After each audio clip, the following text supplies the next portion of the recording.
It's time once again for the Real People Multi-Game Solitaire Mega Tournament. Character draw, Betrayal at the house on the hill. First, Sackbutt. Second, Sid.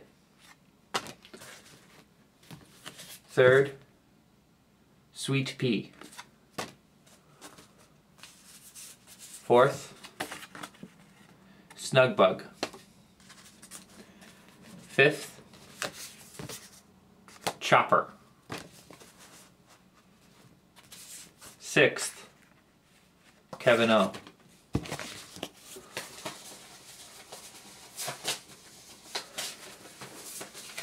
We'll begin with Snugbug.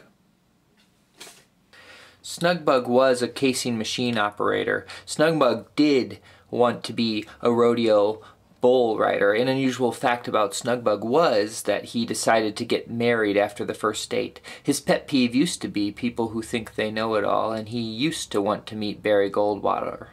In a past life, his personal motto was, "If it isn't my wife or my life, why worry?" He was most proud of being master of his lodge, and his reputation in high school was being shy and dull. 3 words that once described Snugbug were loyal, honest, dependable. That's the Snugbug that was. For the next week or so, however, the Snugbug that is going to be Father Reinhardt, a priest who's into fencing and gardening. Today that priest finds himself in the entryway, the foyer of a large house up on a hill with some people who he just met, uncertain as to why he's here or what the purpose is of this surprise visit. One by one, the others start to leave to explore the house. Father Reinhardt decides to follow the little girl, thinking she might need his protection. He goes into the room, finds it covered in blood, which is really gross, so he decides to go somewhere else, finds himself in a dusty hallway. He continues. He has discovered the kitchen. In the kitchen, there's something ominous. It's a dog. This mangy dog seems friendly, at least you hope it is. And he hopes it is.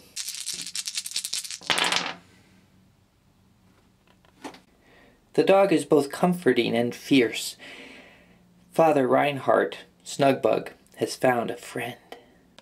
With his newfound companion by his side, Father Snugbug returns to the bloody room to see if he can discover what happened to the little girl.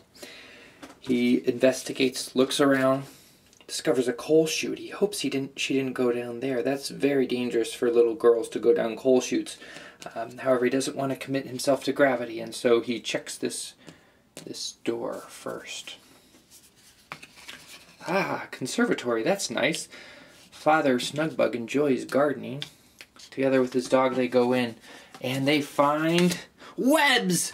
Casually, he reaches up to brush some webs aside, but they won't brush away. They cling. He must attempt a might roll. Luckily, his dog is here to help him. He's stuck! Keep this card. If he's stuck, he can't do anything until he's free. Once during an explorer's turn, an explorer can attempt a might roll to free him. 4+ succeeds, but he doesn't gain 1 might. Anyone failing is also stuck for their turn. So what I wonder, can he try right now? I think he can. It says once a turn he can attempt to free himself. Alright, so he's going to try right now with the help of his dog. He's stuck! Once upon a time, Kevin O sold motorcycles. He had a secret fantasy to go down in history as the greatest motorcycle salesman ever. Maybe. An unusual fact about him once upon a time was he had his face rebuilt 7 years ago due to a car accident. He swore never to drive a car again.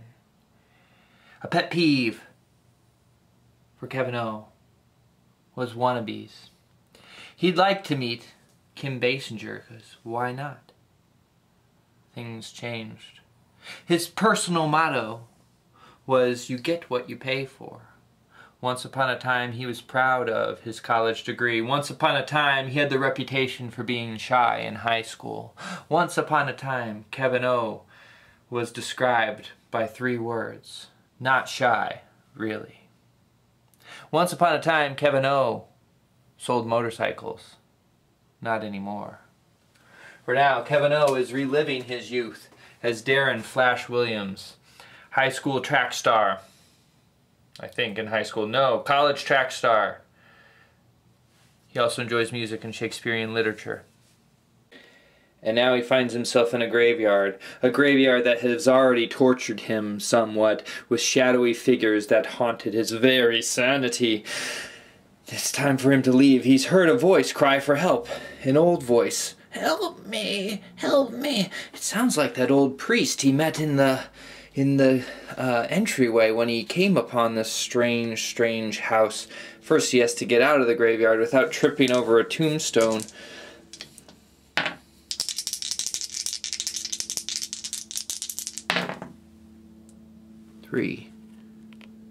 Ah, his brain! He's lost knowledge as a result of tripping over a tombstone. Quickly he runs to the priest's aid. Will his young muscles be able to help the old man? No, no indeed. In fact, he is stuck for the turn's remainder, trapped up in the webs. It starts as a whisper, but ends in a soul-rending shriek. Trapped in the webs as he is, suddenly there's a shriek, and it's really maddening. So maddening that it maddens. Poor Darren Flash Kevin O. The old man was grateful for his help despite the ineffectiveness of it when he went away. He thanked him many times and then left with his dog to who knows where. Darren Flash Williams, Kevin O, is alone again. And again he heard a call, this time of the little boy voice, little boy Brandon, from the entrance hall, calling from the upstairs, saying that there's something great up here that everyone should come and see.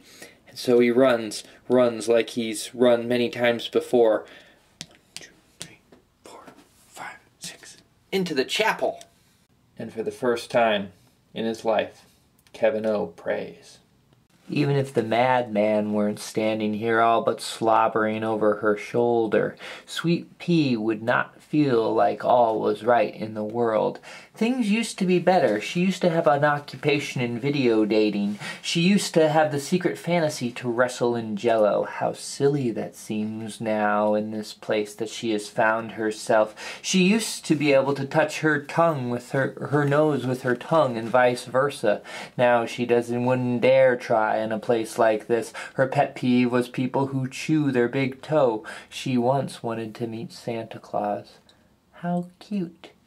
Her personal motto was to live for today.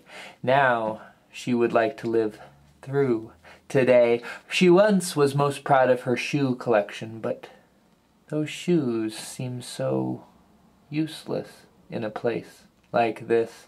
Her reputation in high school was the talkative one, and that's something that hasn't changed. She can't help but feel the need to communicate with something, anyone, even this madman who is all but slobbering over her shoulder makes better company than the darkness.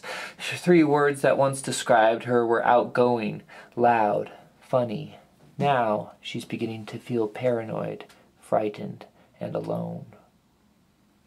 That was before things had changed. That was before she found herself in this junk room with this madman slobbering over her shoulder. That was before she became Heather Granville, a shopper, a television-aholic, a 18-year-old girl who was born in August, who is now up to her ankles in junk and about to make a roll to see what fate has in store for her.